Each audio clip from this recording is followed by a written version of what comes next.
Өзі біледі. Қайдан білесің сен? 60-тағы адамда сезім жоқ деп. Сезім тек қана сенде бола ма не? Сезімнің көкесі 70-те болады. Ойнаған екенсің.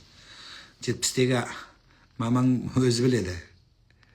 Атаң, апаң өзі біледі. Папаң өзі біледі. Ой, бұда не бар дейсің? Сен не тексеріп көріппің? Гинекологсың ба? Жоқ, урологсың ба? Өзі біледі. Не істесе де өзі біледі. Сен кіріспе олардың ортасына.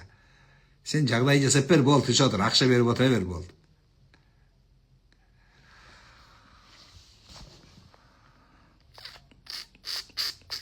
Тахаджуд намазды оқуға ниет етем. Үтір намазын оқу керек па? Оқу керек. Личкаңызға жылым жауап берем, сәл кешігіп айып етпеңіз. 75 жастағы әкеме жала жабылып дейді. 12 жыл берді. Охо! Әкем ішінен күйініп, бауыры езіліп өлді дейді. Құдайым жарылғасын. Алла аманатыма разымын. Тек жала жабылғанда күйініп жылай беремін. Бәлеқорлар тайраңдап жүр ақша үшін бәлеқор. Ахмет Байтұрсынұлы атамыздың түрмедегі айтқан сөзі бар. Ренжімеймін мені атқанға, ренжімеймін маған жала жапқанға, тек қана мені күйдіріп жандырып өрттегені, өзімнің ауылымның, өзімнің жақындарымның ауыздарынан шыққан сөздері мен итерде ала иттерінің аяғымды, балағымды тістеп қапқаны дейді. Өзі жақыннан келеді.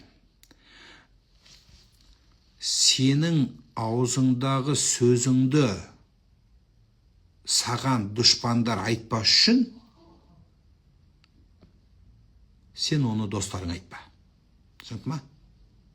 Сол шектен шықпа достықта. Егер онда да болып жала жабылған болса, енді Алланың тағдыры, енді әкеңіз өтіпті дүниеден, енді дұғашы болыңыз. Алланың алдында есеп бар. Мәлики яумиддин. Қиямет күнінде Алла Тағала өз есептеп алып береді. Мүмкін жағдай өгізі одан да жақсы болады. Сондықтан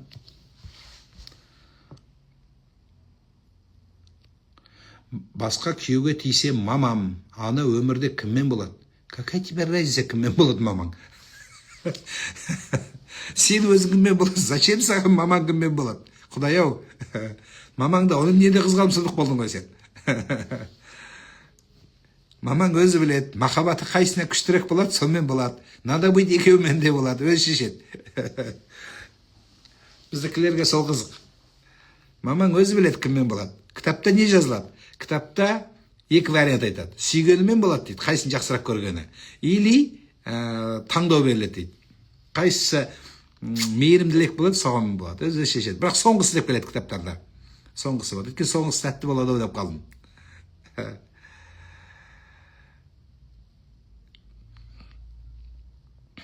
Мамаңды қайтесің кіммен болатын?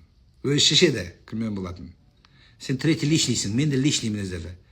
Болды, өзі шешеді.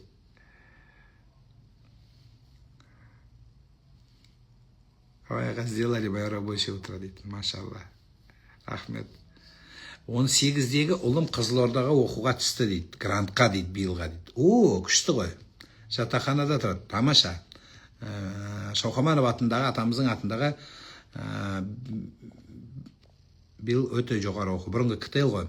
Жатақханада тұрады дейді. Біз Астанада тұрамыз. 13-тегі баланы алысқа жібергенім дұрыс па? Дұрыс қой. Менің балаларым да сонда оқиды. Өте жақсы. Дәл сол Қызылордада оқиды.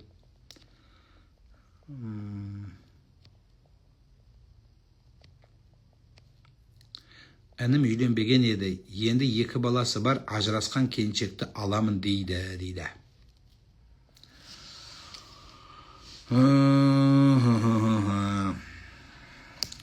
Енді қарап көру керек жағдайды. Әркімдікі әрқалай. Алмасын деп айта алмайым. Алсын деп те айта алмайым. Әркімнің ситуациясы әртүрлі болады. Ол 2 баласы бар келіншек жаман әйел деген емес. 3-ші, сіздің бауырыңыз болады, белін жабады. Әңгіме екеуі тіл табысып өмір сүріп кетсе болған емес па?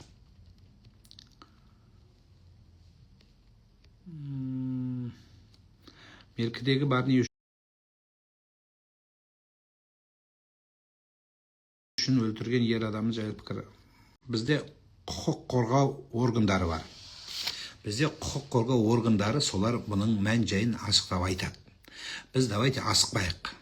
Следствие дейді ғой, тергеу амалдары аяқталсын, содан кейін өзінің правовой оценкасын береді, құқықтық бағасын, содан кейін тиісті жауабын тартады. Біз құқықтық мемлекетпіз, ақыл есіміз дұрыс, мемлекетіміз бар, конституциямыз бар, жаңадан қабылданған, ел қамында жүрген асыл ардақты азаматтар бар, президент те көріп отыр бұл жағдайларды, бәрі көріп отыр. Сондықтан қазір жасырылып жатқан нәрсе жоқ.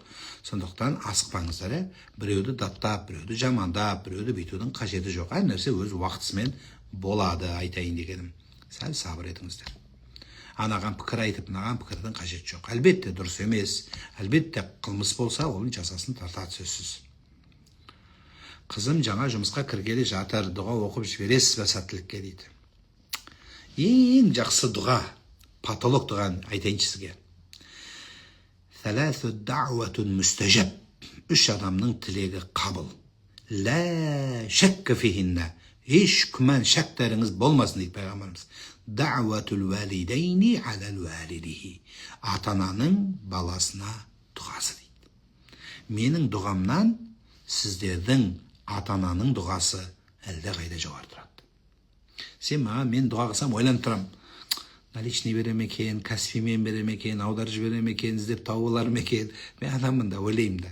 Сіз өзіңіз ойламайсыз ештеңке. Сондықтан сіздердің ата-ананың дұғасы қабыл болады. Сондықтан солай. Сіздің дұғаңыз қабыл болады. Өзіңіз дұға қылыңыз. Мен де дұға қылпаймын эфирдің соңында.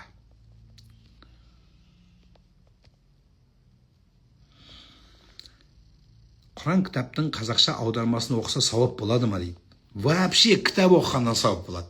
Ілім үйренгеннен сауап болады. Жақсылық оқығаннан сауап болады.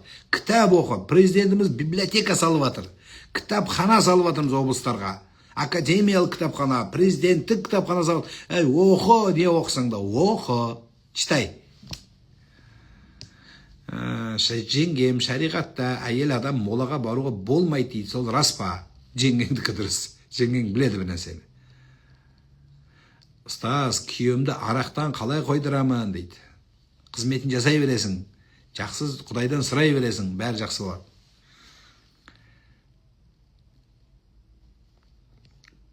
Көз тиген адамның кім екенін білмесең, қандай сүре оқып дем салуға болады? Подряд оқи бересің. Шизофренияны медицина арқылы немесе ислам арқылы емделе ма? Шизофренияны тек қана доктор емдейді. Молдаға бармаңыз онымен.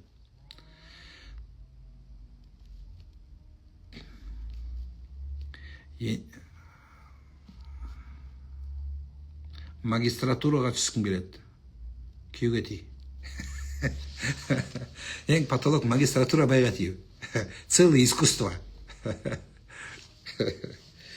Күйеуге шықсаң қызық болады. Магистратураны оқытады саған. Сен оқымаған кітаптарды оқисың. Кешке қарай особенно күн батқаннан кейін күшті кітаптар оқытады саған. Армандап өтесің. Магистратураң күшті болады.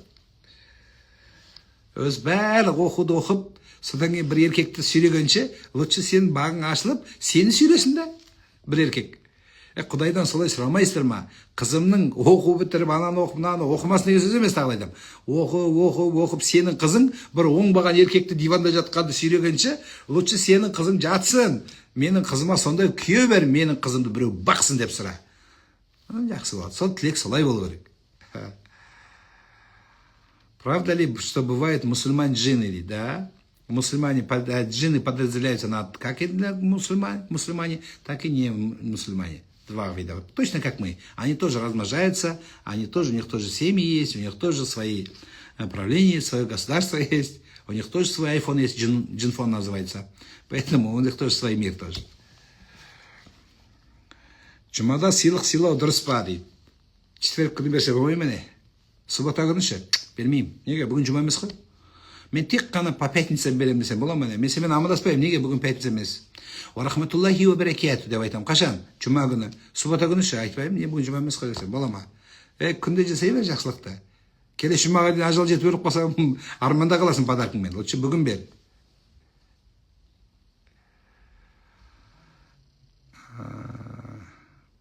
Ата әженің дұғасы қабыл болады ма? Мен кішкентайымнан ата апамның қолында өсіп жатырмын. Жоқ, әке шешеңе бірінші барасың, содан кейін атаның баласымын, мен кемпір шалдың баласымын деп ешқашан папаңа сен деп сөйлеме. Мамаңа ей деп сөйлеме. Әке шешем, атаңның апаң тұрмақ маған десең, кімнің қолында өссең де, әке шешеңе сен деп сөйлеме. Құрметте. Бірінші әке шешеңнің батасын ал, содан кейін ата әжеңнің бал. Екеуін де ала бер. Бірақ бірінші папа мамаңдікі, содан кейін барып ата әжеңдікі тұрады.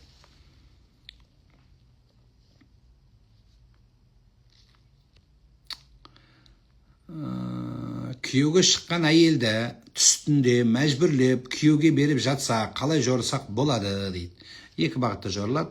Бірінші әйелдің ісінің дұрыс еместігі, бір дұрыс істеместігі күйеуіне қатысты, екіншісі өзінің төркініне қатысты әділетсіздік бар. Оразадан кейін айтты берген. Ораза ұстап жүріп айт келгенде аузымыз айтта аралап жүріп шай ішкіміз асқазанға ауыр болып кетеді ғой дейді ғой. Сен аздап ішсеш, сен мал емесің, аузыңа тыға беретін.